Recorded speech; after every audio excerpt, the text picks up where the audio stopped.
hanggang sa makaisa. Karanasan na nagsabi na di pangkaraniwan ng taktika, mananatiling kakaiba hanggang ako ay makalapit sa hanay ng mga maharlika.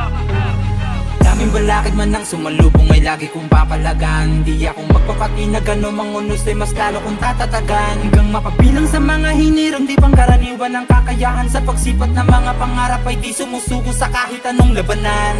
Marami ang sumalungat, di naniwala sa kakayahan. Pero kahit ganun mas lalong pinakita na kaya ko ring makipagbaragan. Manalo matalo ay di isusuko kung ano man ang aking nasimulan. Papakita ko na madapa man di mauubusan ng paniniwala at may kakayahan. Dinalapit ang gatilyo ng hamon sa buhay, di nagpasubok. Lakas ng loob kung inangaratan ng mundong mabalasik, di nagpatao. Masukal na gubat ay aking pinasok, dala ang kargada magpapatao. Hanggang sa makalaya sa mapangalipit, tumahon sa aking pagkakalubog. Sinubukan ko lumaban pa, di ako napatinag ano man nasa ditang ibinato. Lalo kong pinapakita sa maraming kaya makipagsabayan, di ako maiiwanan kahit ako mabigo.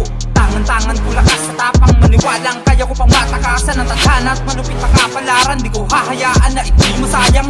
Tuloy lamang sa pagbiyahe, di hahayaan na maging kampante. Di maaaring ako ay madyahe, kailangan madali at di gumarahe. Magpakasakali kahit di madami ang makulimbat ko ng mga diamante. Ang mahalaga ay hindi sumusuko sa hamon ng buhay at maging kalmante. Tinanim ko sa bungo mga pangaral ang aking magulang, para bang sugat na natuyo. Nakabakas at di ko malimutan, bago ka raw tuluyang tumayo. Magsisimula ka na munang gumapang, di matatawag na maharlika kung sa laban ay di ka pa nasusugatan. Hanggang sa makaisa, papakita ko na kaya ko rin mapabilang. karanasan na nagsabi na kaya ko pa hanggang sa ako ay mahirang. di pangkaraniwan ng taktika, mananatiling kakaiba hanggang ako ay makalapit sa hanay ng mga maharlika.